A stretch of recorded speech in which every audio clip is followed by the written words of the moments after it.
Good morning dear students. अपन बात कर रहे थे केमिकल बॉन्डिंग चैप्टर के बारे में और केमिकल बॉन्डिंग में आयनिक इक्विलिब्रियम के बारे में और केमिकल इक्विलिब्रियम के बारे में। केमिकल इक्विलिब्रियम जो है उसमें फर्स्ट लेक्चर अपना जो है वो कंप्लीट हो चुका था और उसमें मैंने आपको रिएक्शन में केमिकल इक्विलिब्रियम जो है वो कैसे मेंटेन होता है, रिवर्सिबल रिएक्शन क्या होती है, इरिवर्सिबल रिएक्शंस क्या होती है, उनके बारे में आपको बता दिया था। कंडीशन ऑफ केमिकल इक्विलिब्रियम क्या होती है वो मैंने आपको बता दिया था और सिम्टम्स ऑफ केमिकल इक्विलिब्रियम क्या होते हैं वो मैंने आपको बता दिया था। अब हम बात करेंगे कि केमिकल इक्विलिब्रियम जो होता है उसका नेचर क्या होता है।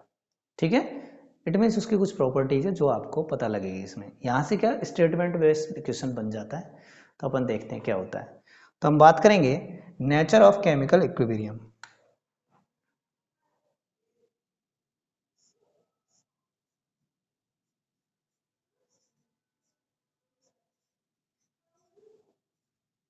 नेचर ऑफ केमिकल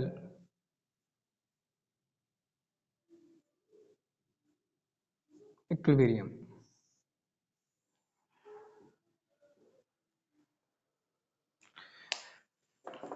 अब देखो, सबसे पहली प्रॉपर्टी जो होती है वो केमिकल इक्विलिब्रियम की वो ये होती है कि एक रिवर्सिबल रिएक्शन में केमिकल इक्विलिब्रियम जो होता है वो बोथ साइड से अचीव हो सकता है, बैकवर्ड डायरेक्शन में भी और फॉरवर्ड डायरेक्शन में। ऐसा नहीं होता हमेशा कि फॉरवर्ड डायरेक्शन में ही वो अचीव होगा, वो बैकवर्ड डायरेक्शन में भी हो सकता है।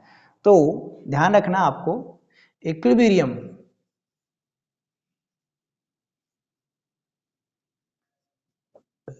कैन बी अचीव्ड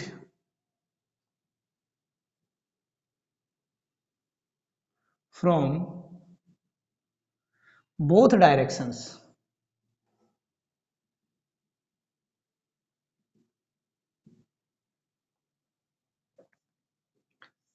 पहली प्रॉपर्टी ये है कि ये दोनों डायरेक्शंस में से क्या हो सकता है, अचीव हो सकता है।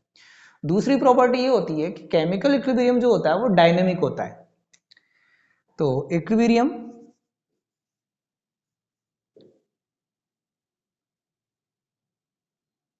इज डायनेमिक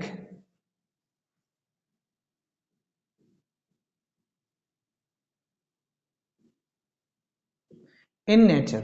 इसको हम एक रिएक्शन समझते हैं। जैसे अपने पास में है FeNO3 फेरिक नाइट्रेट है, इसके हम पोटेशियम थायोसाइनाइड से रिएक्शन करवाते हैं।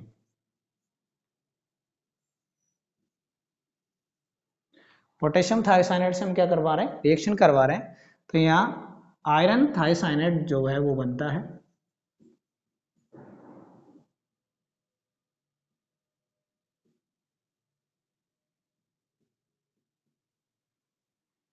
और पोटेशियम नाइट्रेट बनता है। और ये जो बना, ये आयरन थायोसाइनाइड, ये क्या होता है, ब्लड रेड कलर का होता है। ये होता है blood red colour.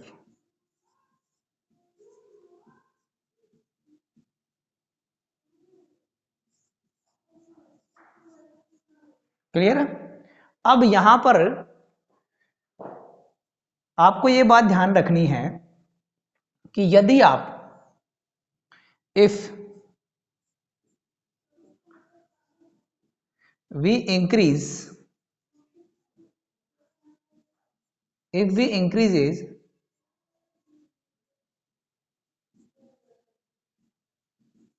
concentration of KNO3, यदि हम KNO3 का कंसंट्रेशन जो है वो इंक्रीज कर देते हैं, मतलब इसको बढ़ाते हैं, इसको बढ़ाएंगे तो रिएक्शन कहां जाएगी, बैकवर्ड डायरेक्शन में जाएगी।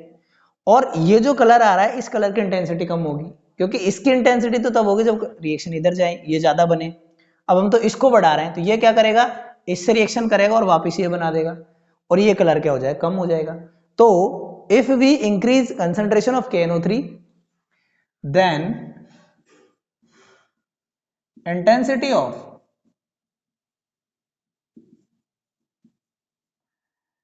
color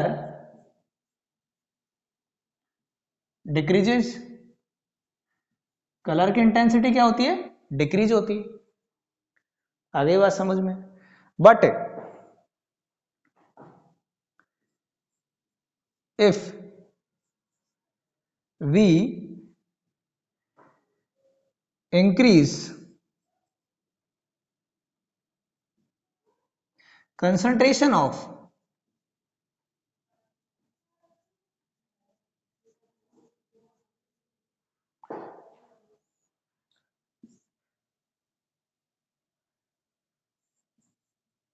FeNO3 होल थ्राइस, मतलब हम इसका कंसंट्रेशन बढ़ा रहे हैं। इसका कंसंट्रेशन बढ़ाओगे तो ये ज्यादा बनेगा, और ये ज्यादा बनेगा तो कलर अच्छा आएगा, यानी कलर की इंटेंसिटी बढ़ेगी। Then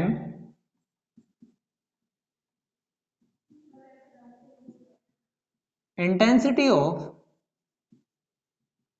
colour increases. इसका मतलब ये हो रहा है कि यदि हम यहां कंसंट्रेशन इंक्रीज कर रहे हैं तो रेट इस डायरेक्शन में बढ़ रही है, और यहां कंसंट्रेशन इंक्रीज कर रहे हैं तो रेट इस डायरेक्शन में बढ़ रही है, मतलब डायनामिक है ये क्या है? डायनामिक है। क्लियर है? अगला जो नेचर है वो क्या है? थर्ड नंबर पे equilibrium can be change bye presence of catalyst.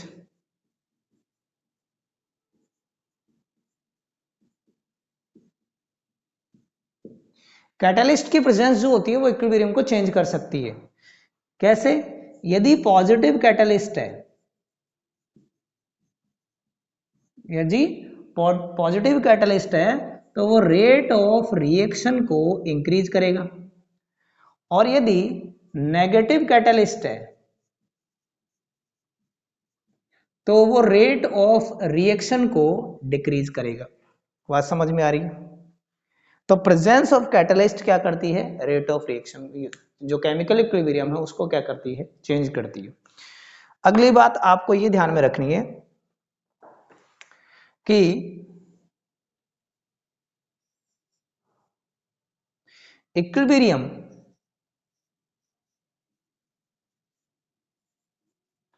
Can be observe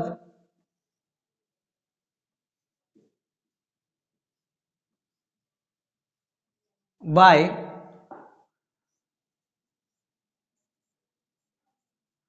constancy of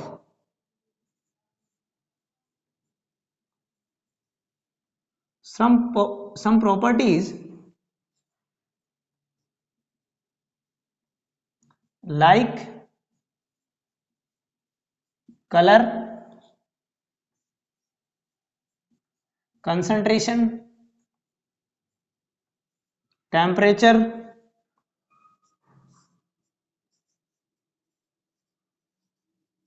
pressure, etcetera. मतलब कि इक्विलिब्रियम जब अचीव होगा तो जैसे कंसंट्रेशन हो गया, कलर हो गया, टेम्परेचर हो गया, प्रेशर हो गया, ये कांस्टेंट हो जाते हैं। तो उनके कांस्टेंट होने से भी हम ये पता लगा सकते हैं कि इक्विलिब्रियम अचीव हुआ या नहीं हुआ। ठीक है? एक लास्ट पॉइंट और है जो मैं यहां लिख रहा हूं, और ये लास्ट होगा। फोर्थ हमने पढ़ लिया, फिफ्थ ये है कि equilibrium can be affected by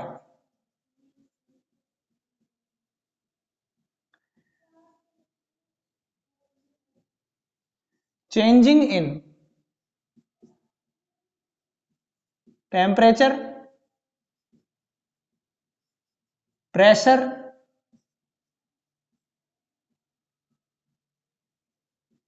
concentration, etcetera. यानी कि किसी रिएक्शन में केमिकल इक्विलिब्रियम जो है वो अचीव हो गया है, और हम उसके टेम्परेचर में चेंज कर दें, प्रेशर में चेंज कर दें, या कंसंट्रेशन में चेंज कर दें, तो केमिकल इक्विलिब्रियम जो है वो क्या हो जाएगा? अफेक्टेड हो जाएगा। तो केमिकल इक्विलिब्रियम जो है उसकी ये नेचर होती है, प्रॉपर्टीज होती है। पहली, ये किसी भी डायरेक्शन से अचीव किया जा सकता है, it is dynamic, which can be explained by the help of this example. Equilibrium can change by presence of catalyst. If catalyst is positive, then rate of reaction will be increase. But if catalyst is negative, then rate of reaction will be decreases. But in this chapter we consider only positive catalyst. Equilibrium can be observed by constancy of some properties like color, concentration, pressure, temperature, etc. इनकी consistency होती है, वहां पर concentration constant हो जाता है, colour जो है वो कांस्टेंट हो जाता है, टेम्परेचर कांस्टेंट हो जाता है, प्रेशर कांस्टेंट हो जाता है, और ये मेजरेबल प्रॉपर्टी यदि कांस्टेंट है, इट मींस वहां पर इक्विलिब्रियम अचीव कर किया जा चुका है रिएक्शन के द्वारा। इनको अफेक्ट भी किया जा सकता है, किसको अफेक्ट करके, इन प्रॉपर्टीज को, जैसे प्रेशर में आप चेंज करो, टेम्परेचर में चेंज करो, कंसंट्रेशन में चेंज करो, केमिकल इक्विलिब्रियम में चेंज हो जाएगा। तो ये मैंने नेचर ऑफ केमिकल इक्विलिब्रियम आपको बताई है। अब इसके बाद जो है अपन लॉ ऑफ मास एक्शन पे वर्क करेंगे, फटाफट आप इसे लिखें।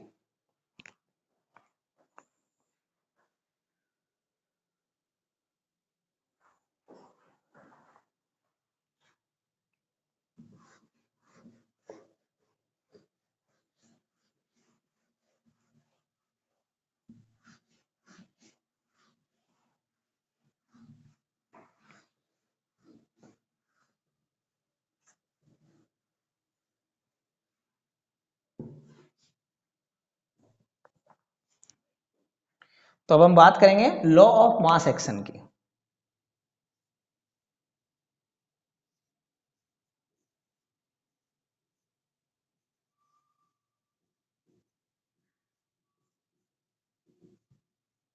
और इसे दिया था गोल्डबर्ग एंड वागे ने। तो हम यहां लिख सकते हैं, it's given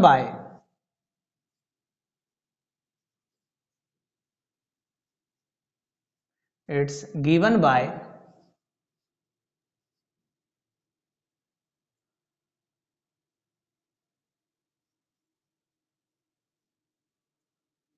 Gulberg and Waage. अब ये था क्या, इसमें ये बताया गया था कि कोई भी जो रेट ऑफ रिएक्शन होती है वो एक्टिव कंसंट्रेशन या एक्टिव मास जो होती है उसके डायरेक्टली प्रोपोर्शनल होती है। रिएक्टेंट्स का जो एक्टिव कंसंट्रेशन या एक्टिव मास होता है उसके डायरेक्टली प्रोपोर्शनल होती है। पहला स्टेटमेंट ये था। पहला स्टेटमेंट ये कहता है कि the rate of reaction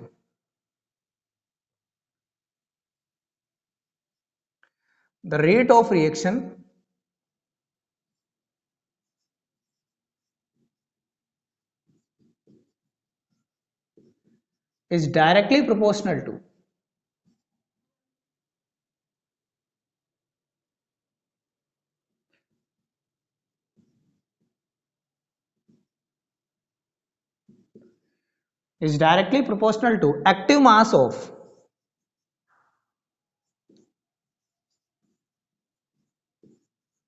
reactants. It means rate of reaction is directly proportional to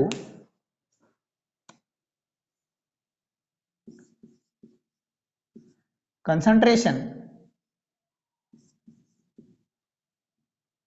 और इसको हम लिख सकते हैं मोल पर लीटर, और आप इसको ऐसे भी रिप्रेजेंट कर सकते हो, rate of reaction is directly proportional to concentration, और इसको हम रिप्रेजेंट करेंगे मोल बाय लीटर या एक ऐसा ब्रैकेट लगाकर। क्लियर है? अब देखिए ये क्या है, ये है एक्टिव मास, इसको मैं क्या बोल रहा हूं, एक्टिव मास। ठीक है, क्योंकि रेट ऑफ रिएक्शन जो है वो डायरेक्टली प्रोपोर्शनल किसके, एक्टिव मास के। आप यहां अलग से लिख सकते हो कि rate of reaction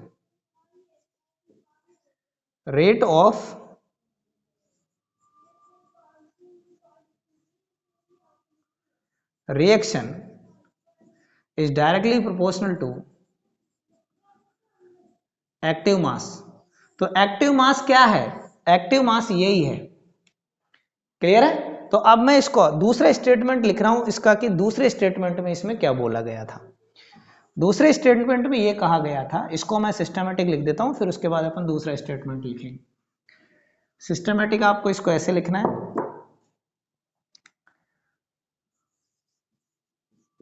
rate is directly proportional two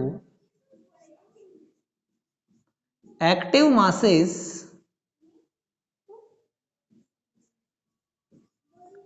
of reactants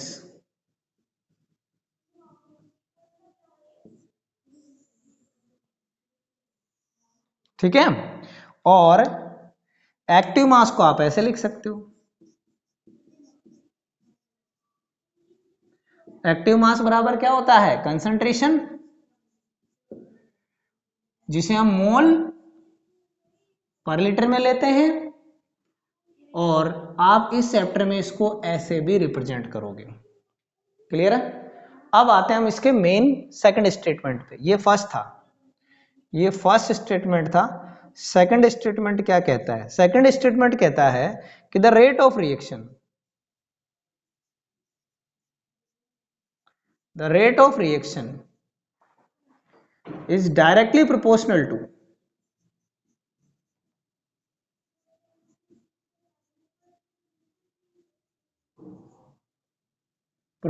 to active mass of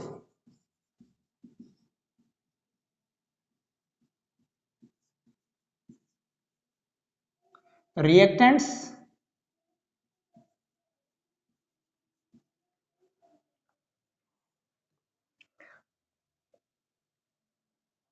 is directly proportional to, थोड़ा सा यहां से हम इसको चेंज करेंगे, directly proportional to product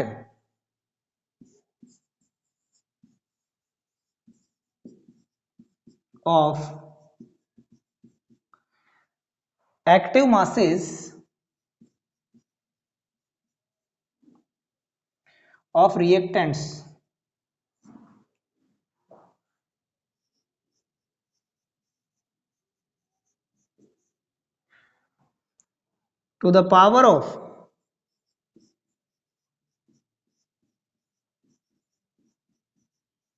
to the power of respective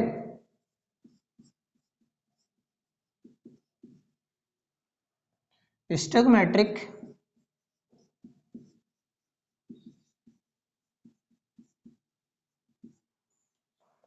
coefficients। ये सेकंड स्टेटमेंट है। The rate of reaction is directly proportional to the product of active masses of reactants to the power of respective stoichiometric coefficients। इसको mathematically कैसे लिखेंगे, इस बात को समझिए आप। जैसे अपने पास में एक रिएक्शन है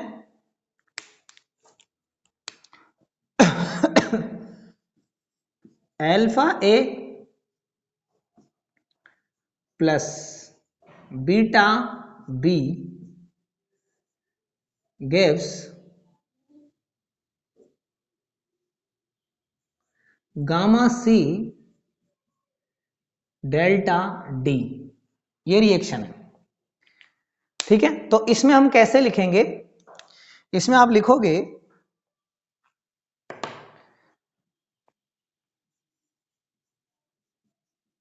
rate of forward reaction,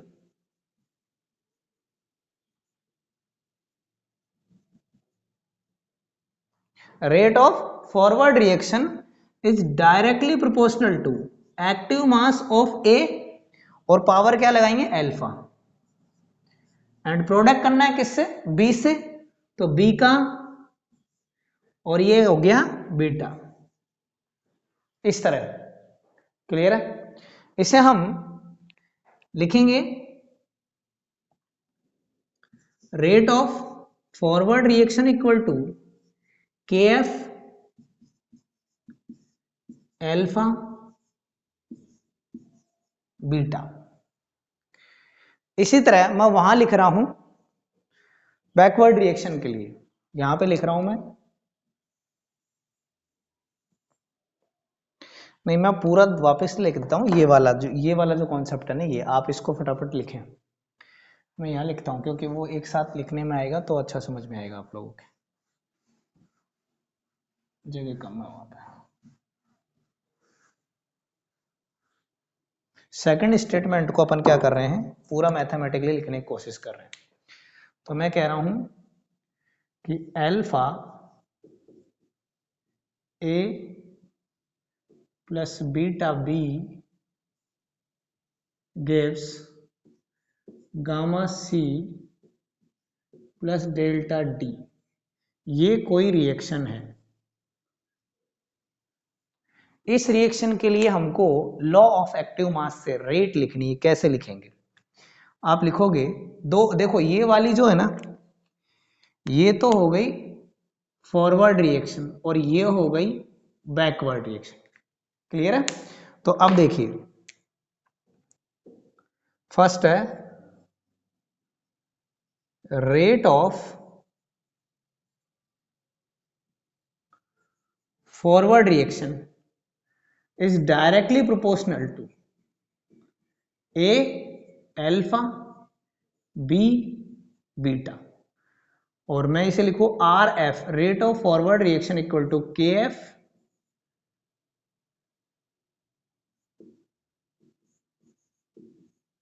alpha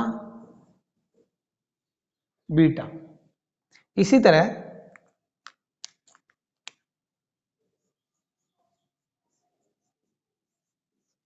rate of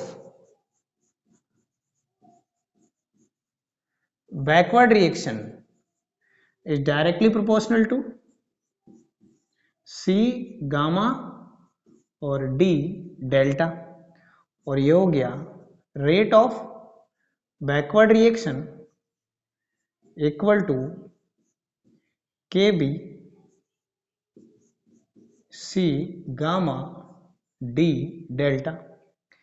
अब यहां पे RF तो रेट ऑफ फॉरवर्ड रिएक्शन है, RB rate of backward reaction है, KF एंड KB क्या है, तो KF है रेट कांस्टेंट, KF है rate constant for forward reaction. ठीक है, और इसे हम बोलते हैं स्पेसिफिक रेट कांस्टेंट बोल सकते हो, और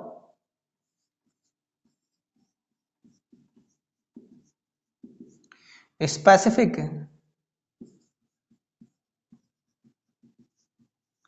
रिएक्शन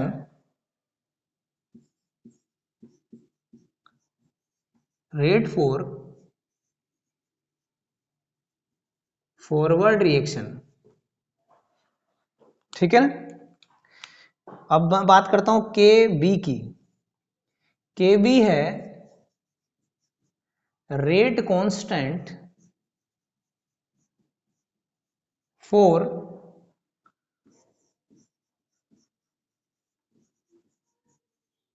बैकवर्ड रिएक्शन और स्पेसिफिक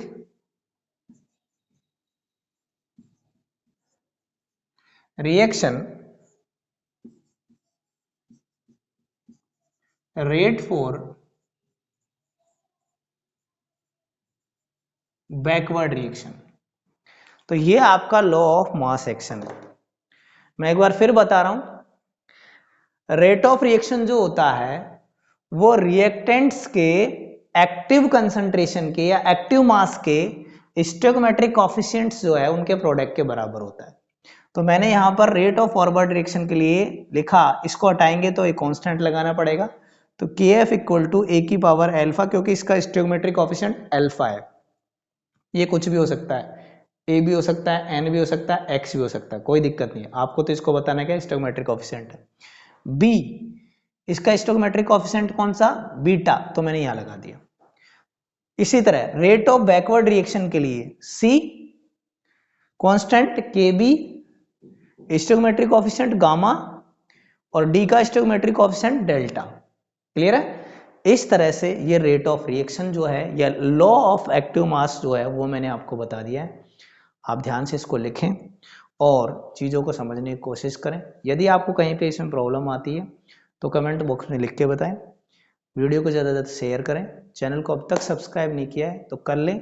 अब इस पे फिजिकल केमिस्ट्री के दोनों चैप्टर जो है थर्मोडायनेमिक्स और केमिकल इक्विलिब्रियम पैरेलल चलेंगे। Okay, thank you.